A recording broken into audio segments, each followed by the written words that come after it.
Hi, very good morning all. Myself, I'm Radhakrishna Prasad. I have total of 12 plus years of experience into software testing, which is complete relevant experience into core performance testing involving in each and every individual phase of performance testing life cycle, engineering life cycle. I am currently working as a site reliability engineer, and I have experience in core advanced performance engineering from the last 7 years in multiple web app DB servers, in SAP domain, in retail domain, in Oracle applications, in .NET Java, and also the microservices applications, including the containerized applications which sit on Docker, Kubernetes, and cloud. I mean, be it on-premise and cloud, we are working on advanced performance engineering on understanding about the system, what went wrong, and how to optimize it, how to correct it. Okay, checking the correctness, reliability, availability of the systems, making all of them available to all the customers accessing the application globally. We do that. So coming to this program, I have started this program just 1.5 years back, just to give some good understanding on what are the different problems that you see in performance testing. If you talk about many of the organizations, right, still many of the services-based companies and product-based companies, 80% of the companies are still doing the traditional performance testing, where they actually create a script, develop a script, they debug it, enhance it, they run it with some X number of users, and they get the result. As soon as you get the result, publishing the report by adding some suggestions and recommendations in the way the customer want, we do that on regular basis. But what we generally miss is many of the organizations, we don't get access to the servers. Okay, for example, if you take Oracle database server, many of us may not be aware of what is AWR report. Many of us don't have access to take AWR report or look at what is the database health, what happened inside the database when the test has executed for so and so time. Taking AWR automatic workload repository, analyzing the AWR, or taking ASH report, active session history report. And there is also something called ADDM report, automatic database diagnostic monitor. Also, if you look at the performance testing side, we have client-side performance testing, server-side performance testing, then you have application performance management, where you have some n number of monitoring tools like Dynatrace, New Relic, Datadog, then you have Splunk, then you have CA Wiley Intrascope, which is CAPM, then you have AppD. So all these things, right, they are connected to the environment, infrastructure, to all the web app DB layers where your application is deployed. And that is how your basic monitoring is done. Okay. So in this course, what we are trying to cover is, we are basically trying to make everyone to understand what exactly will happen in real time.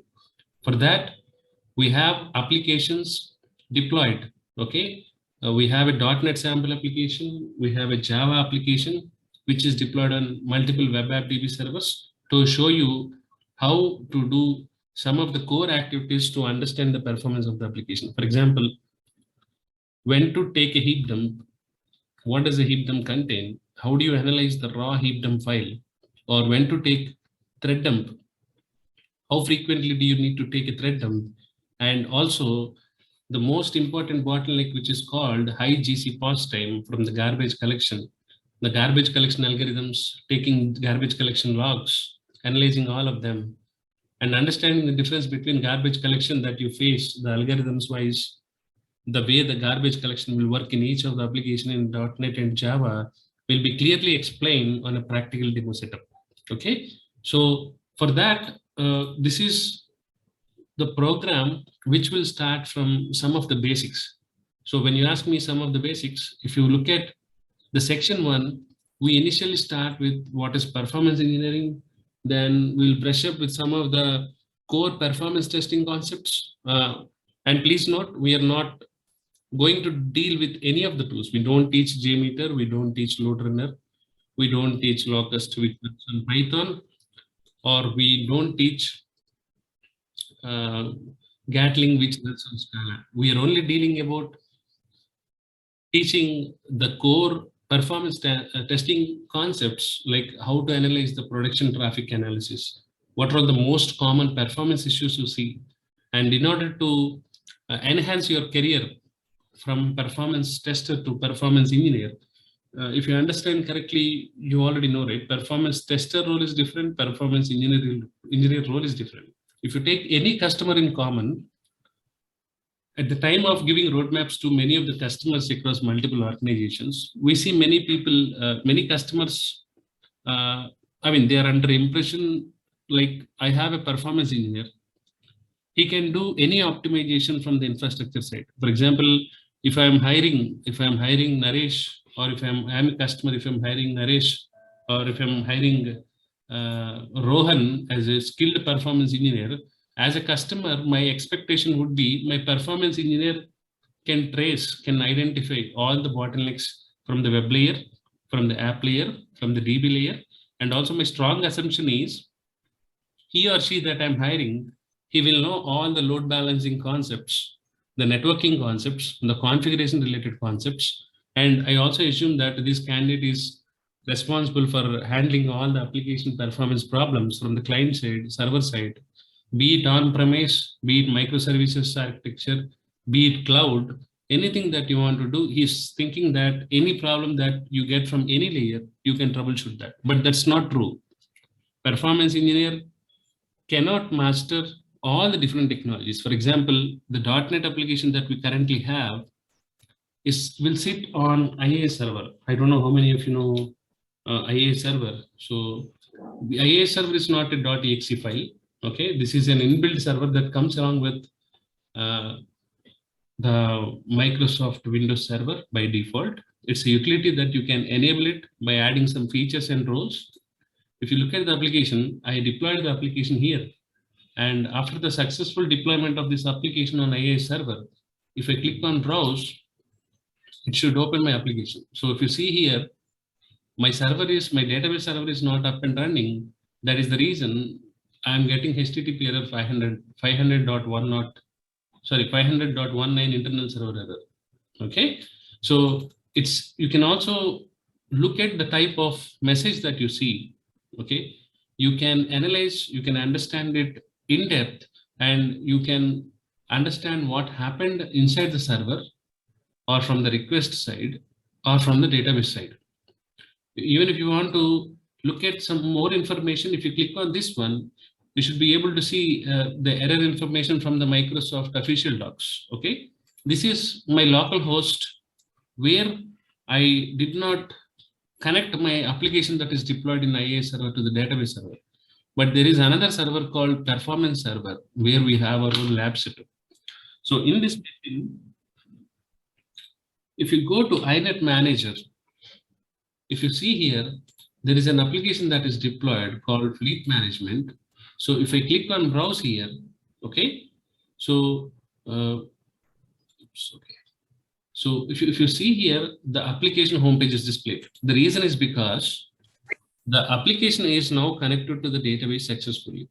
So this program is all about making you understand how to deploy the application. Okay, what are the different type of web servers available? What are all the different types of application servers available? And what are all the database servers available? What metrics you need to monitor before the testing, okay, during the test execution and after the testing, and comparing the results, which means how do you interpret the results is more important. Okay, so if you look at the course content here, so we are in generic, we are going to explain about common performance problems that you see. And even when you get an application for the very first time to test from multiple customers, for example, you have to test a application which is already there in production. The customer doesn't know anything about performance testing, and that is where you have to start everything right from the scratch.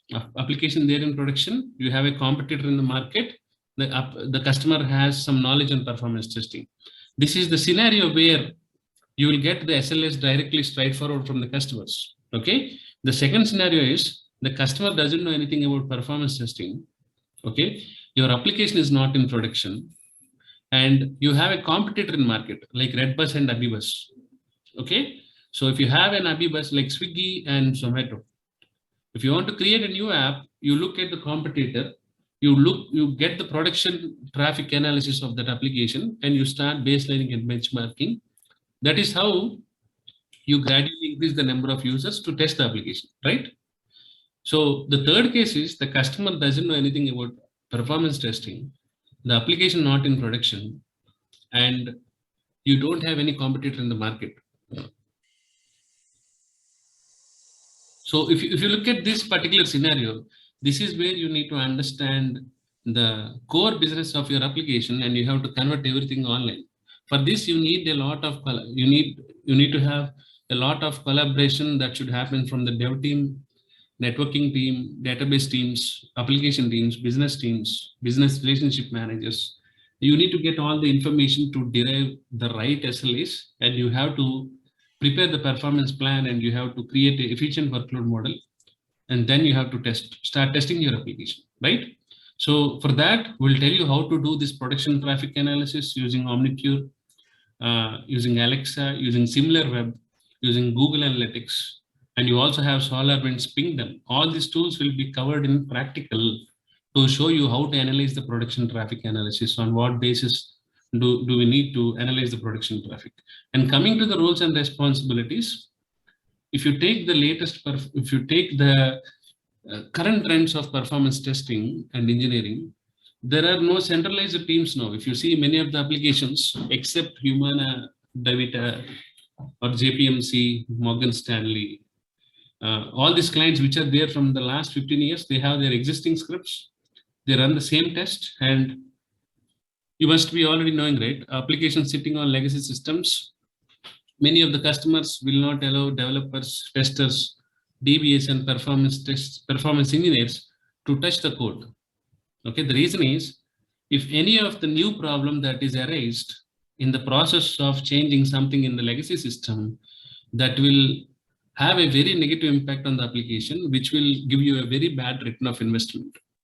So it is the role and responsibility of a performance engineer to understand, to make the customer to understand what is that you're going to achieve, what are the best practices you have to follow, and from where you have to start, what is the process that you need to implement in order to have successful end-to-end full life cycle project implementations.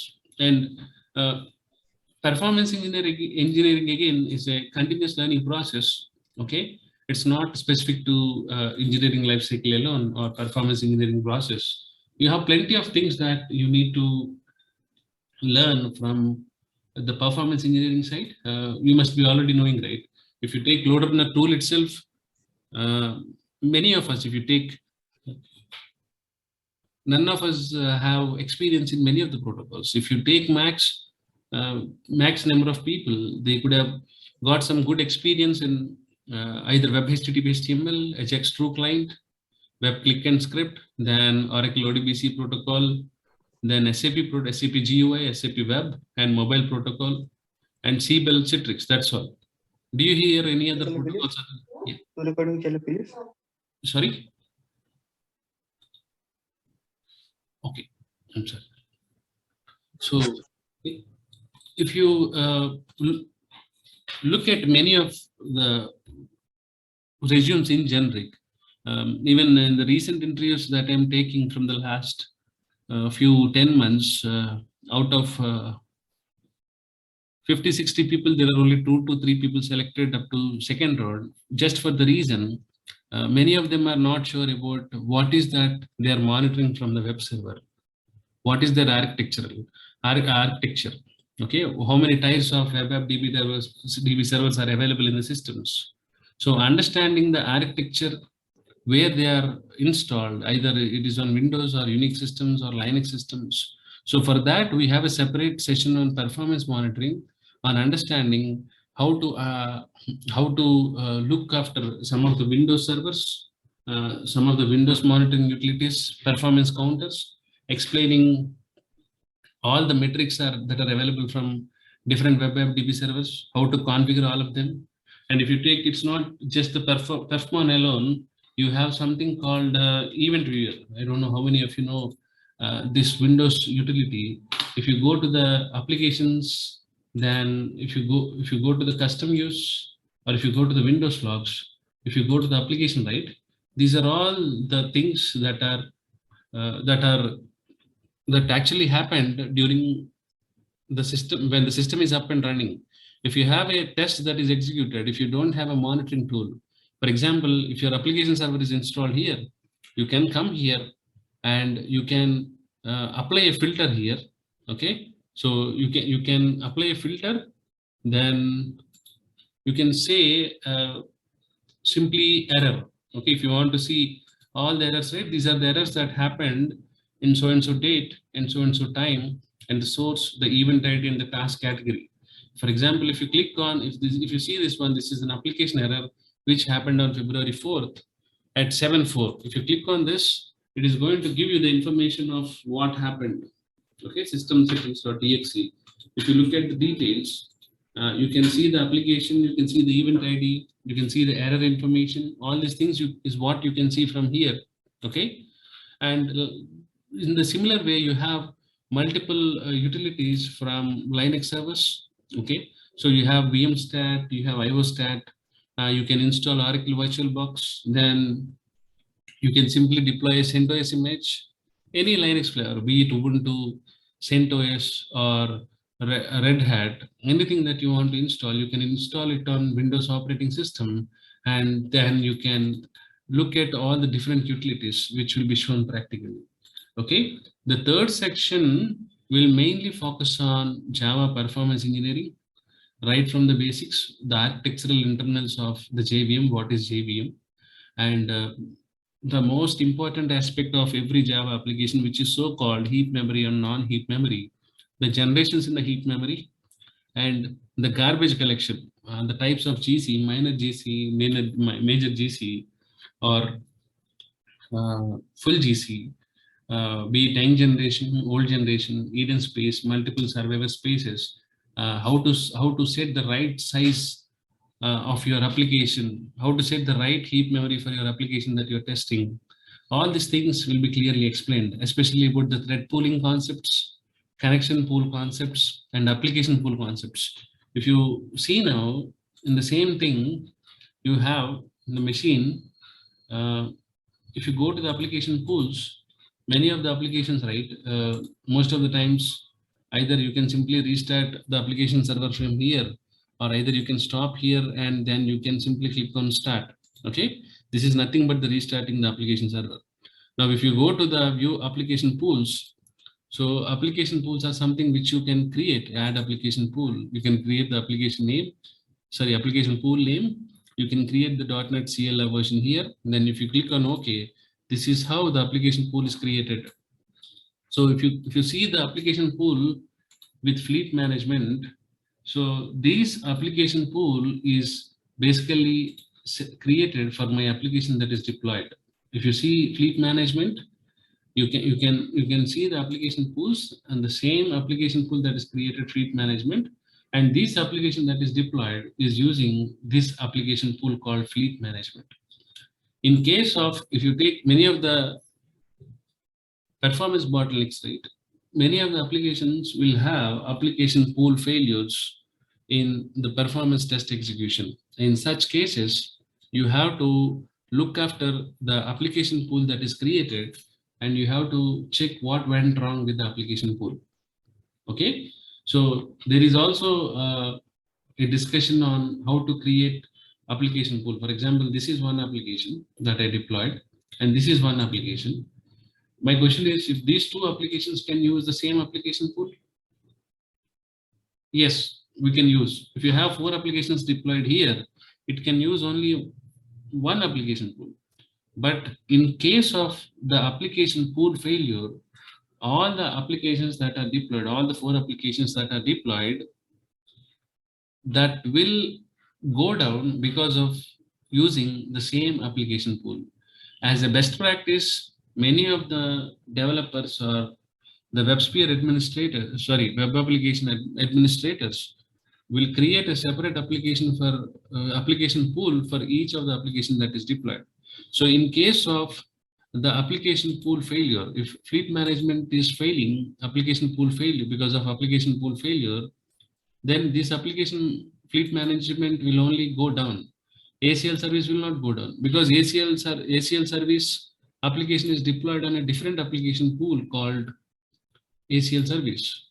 So the best practice is to always create a separate dedicated application pool for each of the application. Okay, so that is where we are trying. I mean, I'm explaining about the .NET, but if you see here, the JDBC connection pooling and most important part, the JVM performance monitoring. What are the metrics you need to monitor in order to understand the health of the performance of the JVM on the application servers? You understanding what is that you have to monitor for good performance of the JVM. And coming to this point, this is the most important thing. Okay, for example, if you see here, there are some applications that are there here. Okay, simple jar files. I'll show you what is that I'm doing.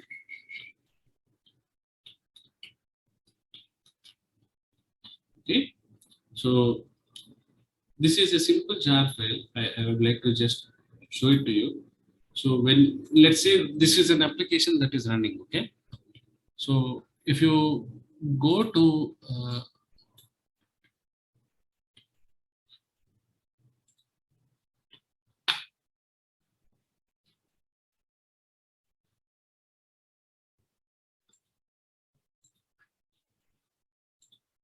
I don't know how many of you have experience in using JProfiler, JVisual VM, all these things. But if you go to performance files, okay, then if you go to Java, then if you go to JDK bin, this is where you can see all the information, right? For example, I would like to open JVisual VM. If you open the JVisual VM on the application server, this is how it will show you the application process ID. If you double click on this one, this is how you can see the information of all these things of the application that is running. So the number of heap dumps that are taken are 0, the number of thread dumps that are taken are 0. XMS is the minimum heap size, the XMX is the maximum heap size, XMN is the perm size, which is metaspace now from JDK 8, and this is nothing but PermGen is now replaced by metaspace, which is called non-heap memory. These both are heap memory, then this is non-heap memory. So if you also have plugins here. If you go to plugins, then you have some downloaded and installed plugin Visual GC. Visual GC is the plugin. Now you can see the heap utilization, the metaspace, which is the non-heap memory. Okay, the threads, the classes information, the CPU information. You can also see the GC activity. If you want to forcefully trigger the GC on the application, you can simply say perform GC. When if you can see the graph. So if you see if you continuously click on perform GC, you don't see any spike here. If you see here in the memory graph in the heap memory, do you see any spike? So I'm continuously clicking on perform GC, which means it is clearing all the unreferenced objects from the heap memory. Okay, so if you see, you can see all these spikes. If you see this flat line here, I'm forcefully trying to perform GC. So you can directly click on heap dump in order to take heap dump. You can see the thread information. Sampling is what you can do. Profiling is what you can do. Visual GC is the plugin where you can see the complete utilization and diagrammatic representation like metaspace, code space, Eden space, S0 and S1. Okay, this is the Young generation, which consists of survivor, multiple survivor spaces, S0, S1 and Eden. This is old generation, which is also called tenured generation, and this is called metaspace, permanent generation till JDK 7 and metaspace from JDK 8, which is also called non-heap memory. So if you see here, you can see the complete utilizations, how the memory is utilized. All these things is what you can see here. Okay, in order, if you want to take a thread dump, you can simply click on heap dump on the process ID. Then you can say thread dump on the process ID. Then you can copy this one thread dump You have some online utilities like fastthread.io, and you can simply, I mean, you can copy the raw file also, or any other file. You can simply click on analyze, so that you will get all the information. So likewise, you have X number of ways, N number of ways in order to understand what happened with the heap dump, what happened with the thread dump. So J Visual VM is like that, and you also have something called JMC, JFR, Java Machine Control.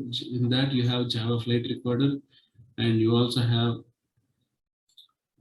JConsole. If you see the JConsole, again, this is another utility. If you click on local process, this is the application ID. So I'll say connect, which is an insecure connection. And again, you can see all these things like memory utilization. If you see the heap memory, non-heap memory utilization here, then classes information, VM summary. So the current heap size, the threads information, all this information is what you can see, okay? This will be shown on the practical setup. Okay, there is also other applications, utilities like JProbe, your kit profiler. Then you have what? You have App Perfect profiler. So there are plenty of profiling tools available, which will tell you what went wrong with the code profiling, application profiling, memory profiling. All these things will be clearly shown on the practical setup. The Java application will be deployed on Apache Tomcat server, and it will be connected to the MySQL database. Okay, so if you see here, this is another important section which will completely talk about the memory leaks, out of memory errors, identifying the Java performance bottlenecks. You take by taking multiple thread dumps, multiple heap dumps, analyzing the GC logs. Okay, what is the problems with GC? The complete analysis of the Java performance application will happen in Java performance engineering. This is where we'll be utilizing some of the external utilities. For example, you want to see, we'll actually explain right from the basics of memory leaks to out of memory issues and different patterns of JVM memory problems, out of memory problems, and differences between out of memory error and memory leak. How to troubleshoot, how to implement your root cause analysis for all the different bottlenecks that you're seeing. And most importantly, for example, if you see here, the Eclipse, okay, there are some of the applications, okay, I'll just show it to you. I mean, these are all some of the dummy programs for your understanding for now, today. So what we are going to do is, we will connect, we have already integrated the JProfiler. I mean, there are some utilities that are available from our side, which we would be sharing to all the participants. I mean, with demo servers installed. For example, you have a memory leak, okay? So if you see the memory leak program, I have already integrated here, okay, in the JProfiler. Before that, if you go to the JProfiler, okay, let's see, where is JProfiler? See, if I go to JProfiler here, so you have either you can attach it to the running JVM, or you can profile a dummy session. I mean, we have demo servers installed here. So if it is a JDBC demo, I'll show you. If it is a quick attach, Ensemble jar is what it is currently running. This is one of the application that is running. If you click on this one, and if you click on start, it will start profiling all that application. But if you go to the new session, right? For example, you want to profile the application that sits on WebSphere, or you want to profile the application that sits on WebLogic. You want to profile the application that sits on Glassfish. Okay, so Apache Tomcat. So if you can see all the application servers here, ColdFusion, Kosher Resin, and IBM WebSphere, Glassfish, and you can see the JBoss, Jetty server.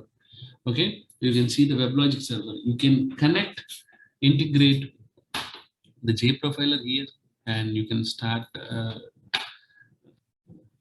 profiling the application. Okay, so quick attach I don't do. Open session JDBC demo is what I do. If I click on start, this is, you can select the options accordingly. And if you click on OK, right, it will also ask you for the leak connections. If you want JProfiler to simulate the leak connections, you can simply click on see database activity. You were asking JProfiler to also show you some of the leak connections. So if you click on this one, this is how you are going to look after the memory utilization, how frequently the GC is happening, how many classes are loaded, how many classes are profiled in terms of CPU, number of classes loaded, number of classes unloaded, and you can also see the number of threads that are actually running. So all the red ones are the blocked threads. If you see the red one, the blocked threads are 3. So the blue color one are threads in net IO, and runnable threads are green, which you see green color, which are nothing but 2. And total number of threads are 16. So likewise, you can see the CPU load here, the process load, you can see the system load, then you can separately see the memory part, GC activity. So you can also see how the GC is happening, mark, sweep, scavenge. Then you can see the classes, threads, and most importantly, you can also go to the heap walker and you can simply say, take a snapshot. Okay, so when you're taking a heap dump, you can take a heap dump depending upon the type of heap dump that you want to take, because each of the heap dump will have so many objects with different types of references.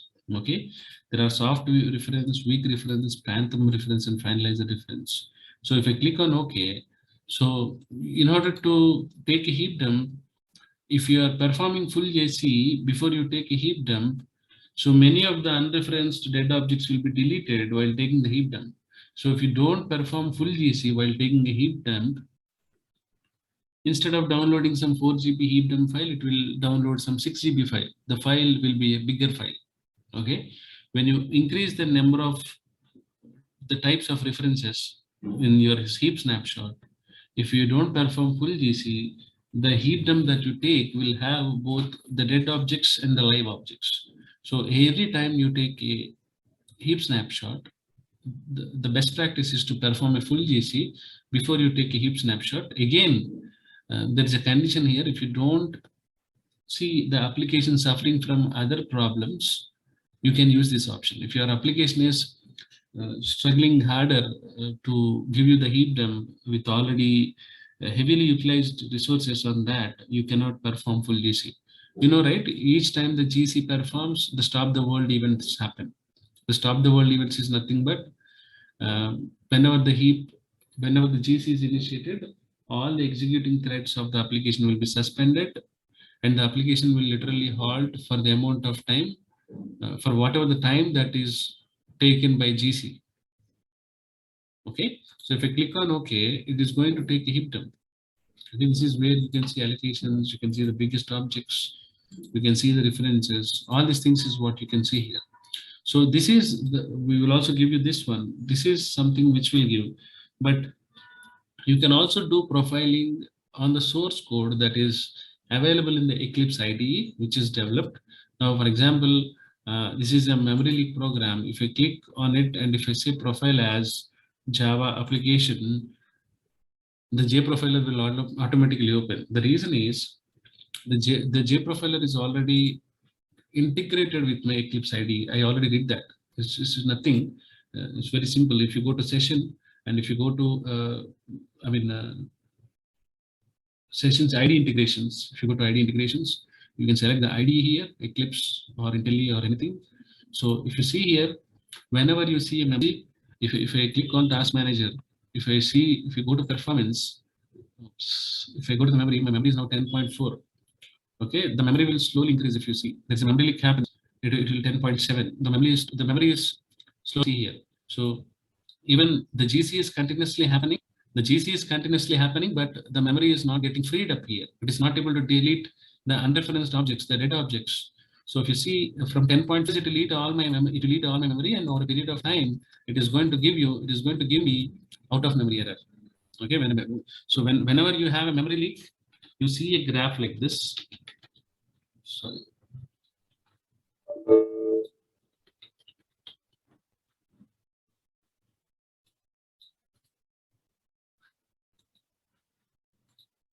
Sorry, I was doing something else.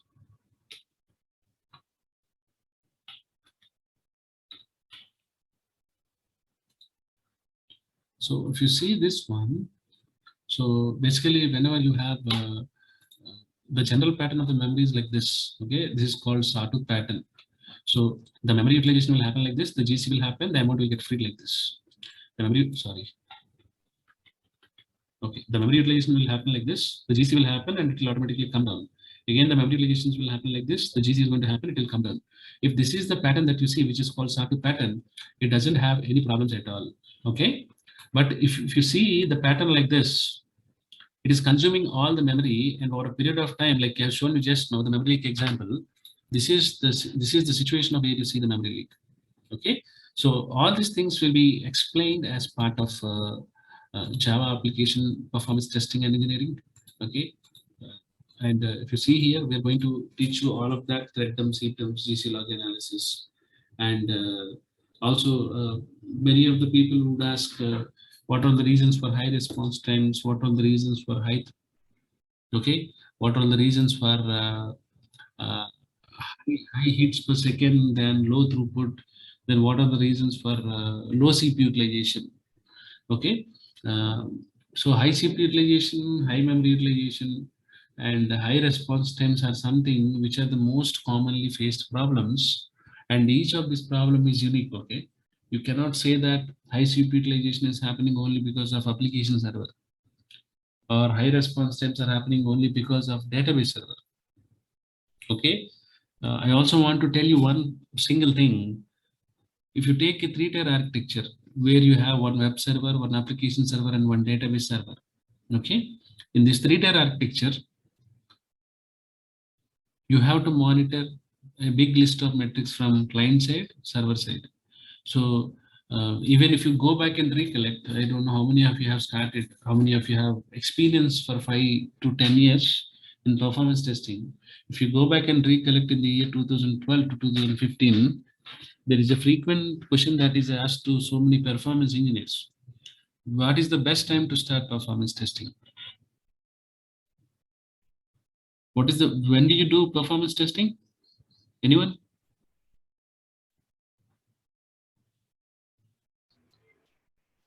I mean, as soon as possible, we can start after at least one round of functional testing is being done.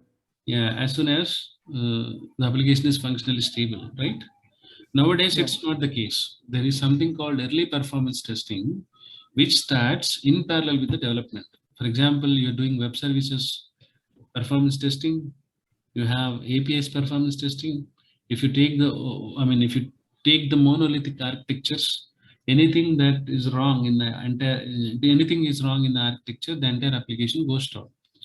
In the recent emerging tech stack, with the microservices implementation, with the APIs that are talking to each of the servers from the client side to the server side, anything that goes down, a service only will go down, and all the remaining application will be up and running. Only some percentage of the application users will be impacted with the unavailability of the application, but only for a period of time, for a very small amount of time. So that is the reason when applications are moving from on-premise to cloud, when applications are moving to monolithic to microservices, when the applications are completely now containerized, Dockerized applications, which are deployed in public clouds, which are running on, you have a public cloud, then you have an operating system, then you have Kubernetes. On that Kubernetes, you will have an application deployed. So for all these things, Dynatrace one agent monitoring solution would be sufficient. But in addition to this, for example, you have a monitoring tool. You are only monitoring what you know, right? You know that you have a web server, you have an application server, you have a database server. You are not monitoring what you really don't know. You can set an alert, you can set an alarm, You can set an anomaly on the metrics on the servers, but things that you don't know, you cannot create an alert. You cannot create an alarm on top of it. When it reaches certain threshold, it should give you an alarm. You cannot do that. So for that, there is a role called site reliability engineering, where they will ensure the availability, okay, the scalability and the sustainability of the application is good. The correctness of the application, you already know, right? No application is perfect. No systems are perfect. Even if you fully automatic, even if you fully automate things, definitely human intervention is required to monitor, to understand, to see what went wrong with each of the layer of the infrastructure, and you can simply derive the conclusion accordingly, right? The traditional performance testing, if you take, you write a script, you record a script, you enhance a script, you do some master slave configuration, you do a distributed testing, but you get the result. When you get the result, how are you interpreting this result? How are you making sure that this percentage of performance improvement has done from the last release to this release? Okay, so in the site reliability engineering, monitoring is different. Application performance management is different, and also you have something called tracing, metrics, and logging, which will be taken care by site reliability engineers. Okay, so ensuring the customers on the availability, making sure that the application is available to all the users accessing it globally, application not going down. Okay, the downtime is as less as possible, and yeah, the application is working as expected with respect to performance and with respect to error rate is what we see. So performance testing, performance engineering, performance monitoring, application performance management, and site reliability engineering is the complete roadmap of each of the performance tester. Okay, so if you also see, these are all the profiling tools that we are going to teach you. JProfiler, your kit, AppPerfect was also there. JVisual VM, JConsole, JMC, JFR also was there. Ants Memory Profiler is an exclusive tool for the application. I mean, so if you see here, there is a tool called Ants Performance Profiler, which is a .NET Performance Profiler that is available from .NET. Okay, I don't think so this will work because I don't know the trial is working or not. Okay, this has finished. So you have Ant Performance Profiler, you have Ants Memory Profiler. All these things will be explained in detail, and we will teach you some of the best practices, how to apply various techniques, how to apply some of the best practices to fine-tune all the Java applications, or how do you troubleshoot, how do you do a root cause analysis. Again, there is a clause, right? If the customer is asking you to not to touch the code, you don't do it, right? So if the customer is asking you not to do profiling, you don't do it. These are all the things that you should know. And there are few certain companies which are going to widen your wings, okay? So which will make you to work as an individual contributor. The difference between services-based company and product-based company is you will not have a centralized team. Product-based companies are not only product-based companies, there are few services companies. There is a role like individual contributor role where someone has to take care end to end. It is you who is actually installing the web server. It is you who is actually creating the environment right from the scratch. It is you who is actually taking AWR report from the database. It is you who is actually trying to optimize all the client-side performance problems. Let's say minifying the JavaScripts from the front end, understanding the tech stack, compressing the HD images in the application. Okay, so likewise, you have .NET Performance Engineering, you have like JVM in Java, you have CLR in .NET, okay, Common Language Runtime. So we are going to teach you all the .NET heap memory, .NET small object heap, large object heap, like young generation and old generation. You have SOH and LOH in .NET, which is called small object heap memory and large object heap memory. And like minor, major, and full GC in Java, you have generation 0, generation 1, and generation 2 GC modes. and like serial, parallel, throughput, garbage first, Shenandoah, then JetGC, Epsilon garbage collection algorithms in Java. You also have workstation GC algorithm and server GC algorithm in .NET. Okay, so we will clearly tell you where is that you have to set, where is that you have to add all these things. Let's say when you see this point, major database issues, if you take any application, right? If you take majority of the applications, 90% of the applications, okay? Nowadays, earlier it was like 10 to 15% of the problems are from, we don't have client side. Even if you are using clients, if you're using load runner, JMeter or any other load testing tool, it is actually not measuring the client side. It is not measuring the DOM loading. It is not measuring the browser rendering, everything. Browser rendering will be taken care by web-based test, developer tools, all these things. Okay, so client-side performance testing is something different. And if you take any application, 90% of the applications, 10 to 15% of the problems are from the web server. 25 to 30% of the performance problems are from the application server. And all other remaining 50% of the performance problems are only from the database server. Okay, let's say you are on this server. There is one database that is already available for which I have deployed. So you must be already knowing SQL Server Management Studio, which is used for SQL Server. You can connect to any SQL Server database, which is installed anywhere, be it on the local system, on a VM or anywhere. So I'm logging in directly with Windows authentication. I'm not doing with SQL Server authentication. So I connect here. So if you look at the database, the application that we have, there is a database that is deployed for that application. Okay, this is all the data. And if you go to the tables, these are all the tables, the database tables. Now, if you go to the programmability, you have stored procedures here. Okay, if you go to the stored procedures, I am, for example, I filter it with, there is a stored procedure starts with L, load. Okay.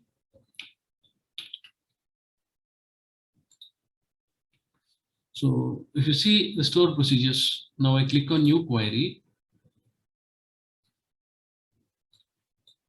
This is one stored procedure. Now I click on execute.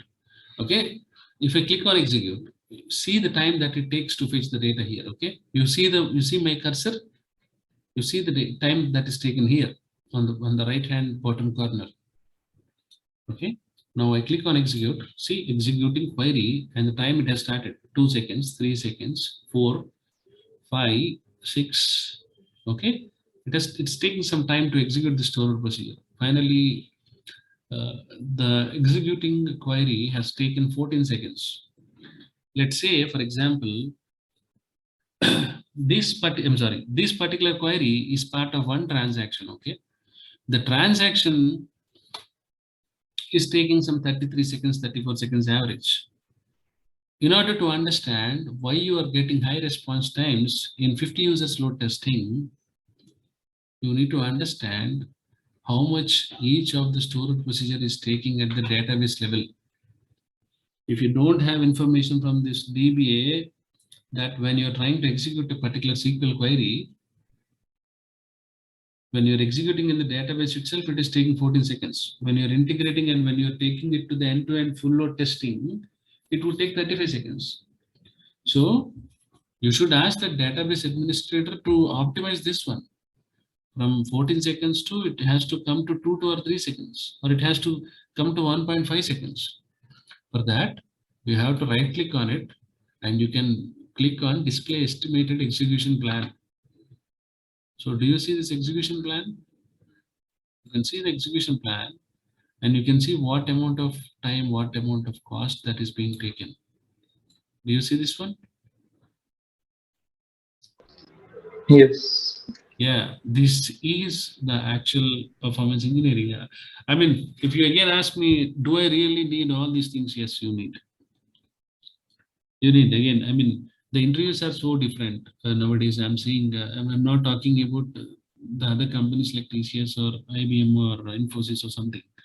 There is one step ahead of all the services-based companies like Mastercard, Visa, then you have Netflix, then you have Walmart, then you have SAP Labs. All these things are going to ask you what is that you identified from the database with respect to performance degradations. How do you optimize all these things? Okay, so again, in order to modify this one, you can simply click on modify. When you click on modify, this is the stored procedure. If you look at the stored procedure, sorry, my throat is bad. I'm very sorry about that. So if you look at this stored procedure, you may not understand what is that you have to change as a performance engineer. Even if you look at the length of the stored procedure, at least do you know that there is one query that is there inside the stored procedure? There is a query. Let me tell you where is the query. This is a stored procedure. Now I'll start from here, select, okay. Then I'll not copy end. I'm copying all the query that is there in my stored procedure.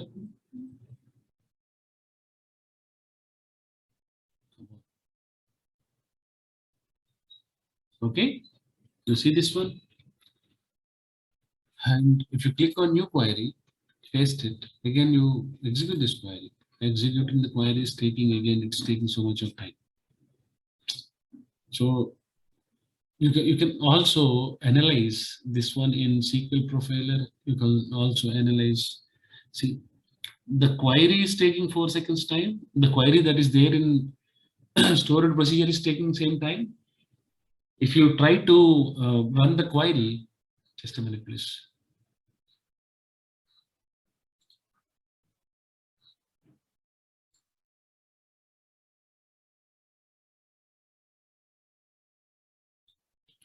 Yeah, sorry.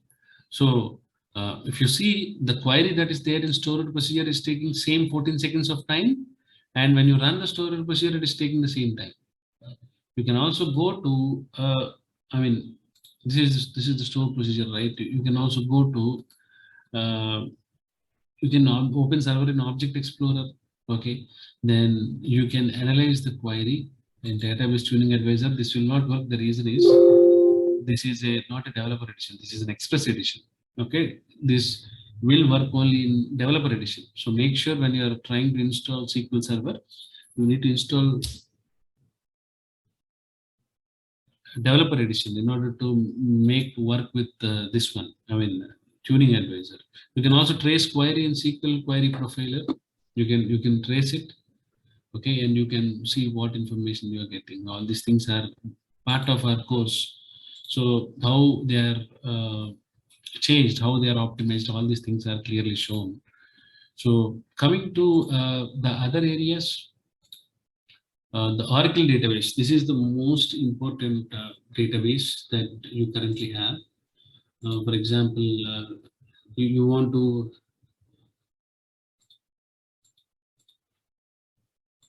the Oracle database is already installed. You have an Oracle Enterprise Manager. Oh my God, it's not working. I don't know why. Okay, Oracle Enterprise Manager is what you can see. So this is where the Oracle Enterprise Manager is. You can see the performance of the complete this thing. So you can see the memory utilization. You can see the SGA utilization. You can see the system global area, program global area. There is something called a performance hub. Okay, if you go there, you can see the monitored SQL. You can also see the activity by weight class, all these things. For example, there is a user session. If you click on this user session, it is going to give you the information of all the user session. Okay, you can see the activity. You can also see the metrics here. There is no data available, but you can see some of the metrics of your database. What happened to your database? Okay. Also coming to the SQL query, you have some of the SQL queries. Okay, by duration or something. I will see by database time. Nothing is displayed because this is a dummy database. So you can go here, you can check all these things. Okay, so many of these things are monitored by using Oracle Oracle Enterprise Manager, and you can also see the monitor SQL. You can go here. I don't know why I'm not getting data. That's fine. But if you click on any of, don't take class day, will take class day.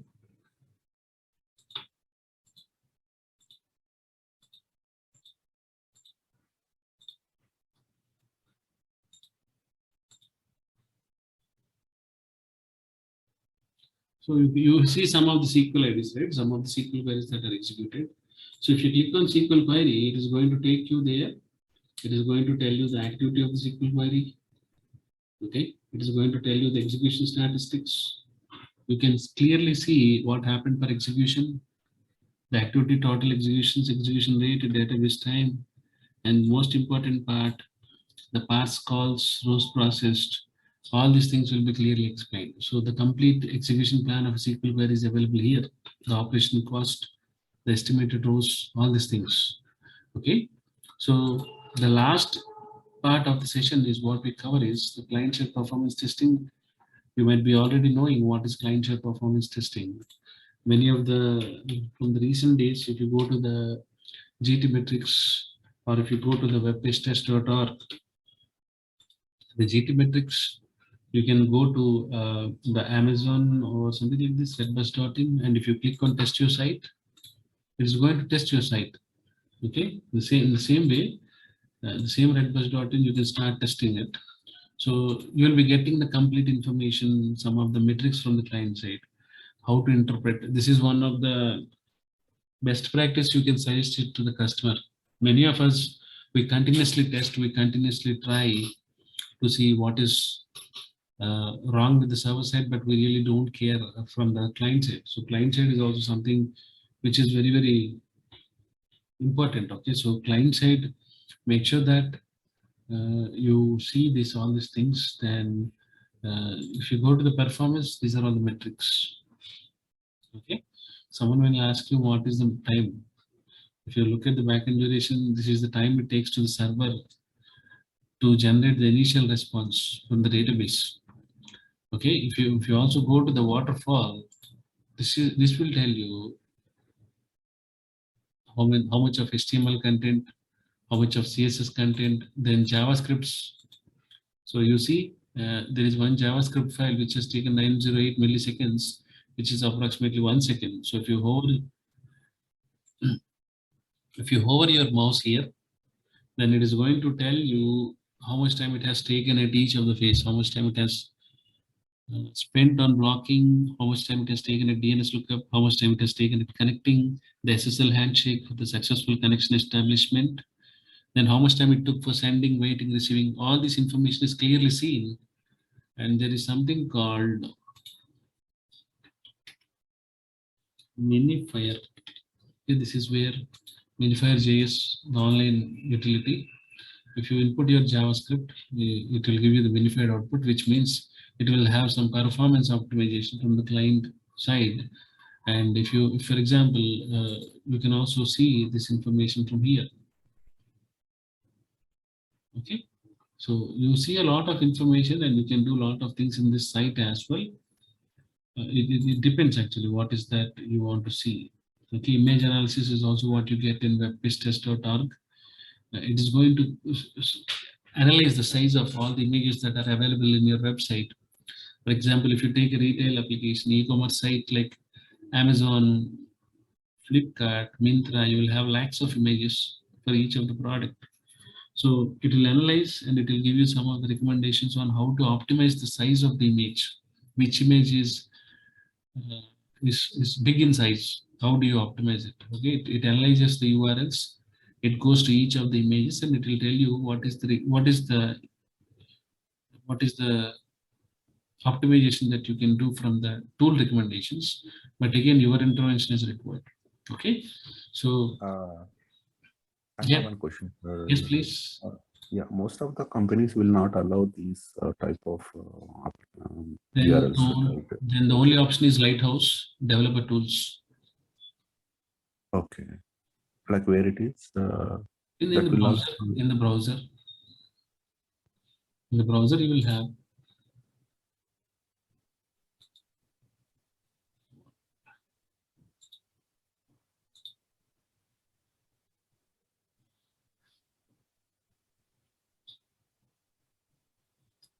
You can go to the developer tools. You can use Lighthouse. You can also ask to use a generated report. You can give the So URL this, here. yeah, this will give all the information. So what Most we of are- the information is what you have to get. Yeah, you should get. Okay. Okay. So Yeah, thank you. likewise, you have many utilities. And coming to the last slide of this course, I mean, you can see this client-side performance, how browser rendering works, what are the technical metrics that you have to monitor. And we'll also have one Dynatrace session. Okay. So we have, I don't know if my Dynatrace is working or not, but yeah, I'll see if my Dynatrace is working. Okay. So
Sir, this Dynatrace is licensed version, sir? yeah, it's license version, but you can install and you can, I mean, you have a trial version for that. You can for practice and understanding, right? Okay. You can do that actually. So this is an Yeah. Please go ahead. Yeah, I was just asking, this is an APM tool, right? Dynatrace? Yeah, yeah, APM So tool. we are using New Relic for as an APM tool. So it would be similar, right? With the Dynatrace. Most of the applications, right? I mean, okay, my license is done. I have to use another ID.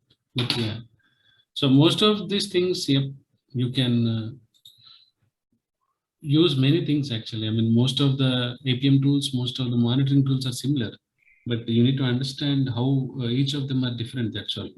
If you have, for example, if you have CA APM, if you want to monitor a database server, you have a separate agent. If you want to monitor Oracle, you have to install Oracle agent. Then you have to monitor the database server. If you want to monitor Kubernetes, then you have a separate agent. If you want to monitor Glassfish, you have a separate different one. If you want to monitor Cloud Foundry, you have a different agent. So depending upon the pay model that you opt, if you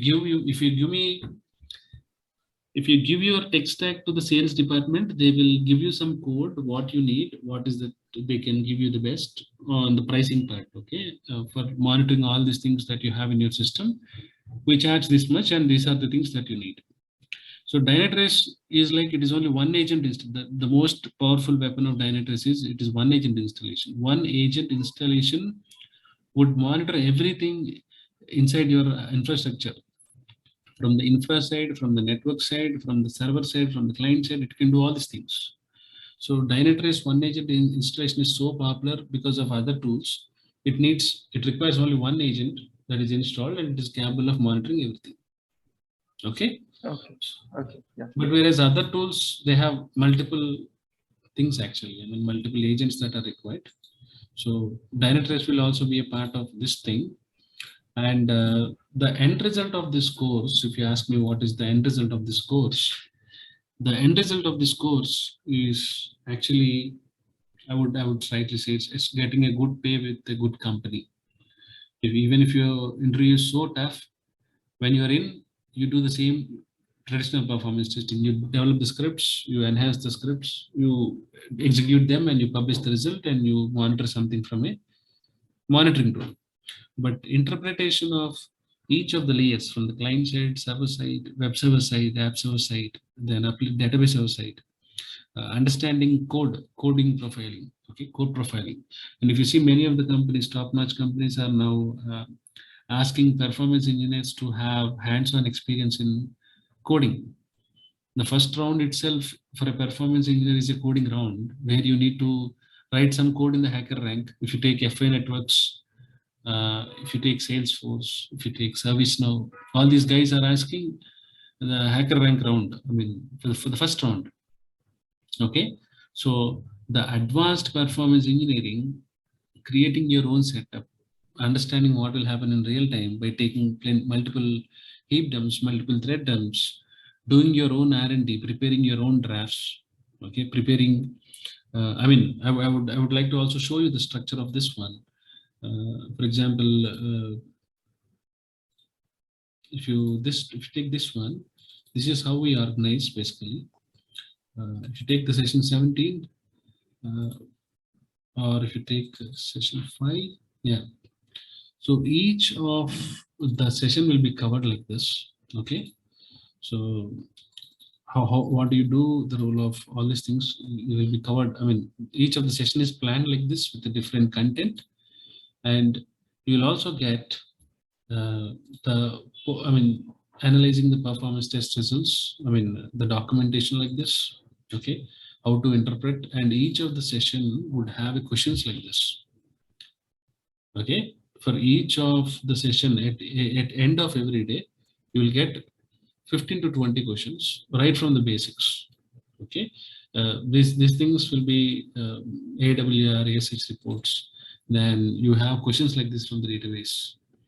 Okay, so I mean, right from the basics, how to delete table, how to add columns, all these things is what is part of your exercising in order to tune your career. Okay, so all these things are planned like this. 25, you can see how to analyze Java thread dump basics, Java performance profiling. All these things will be shared on daily basis, and you'll also get whatever we teach in live session. We record the same thing in record the same thing, and we'll give that video at the end of each day. All right, that's all for today. You have any questions to ask?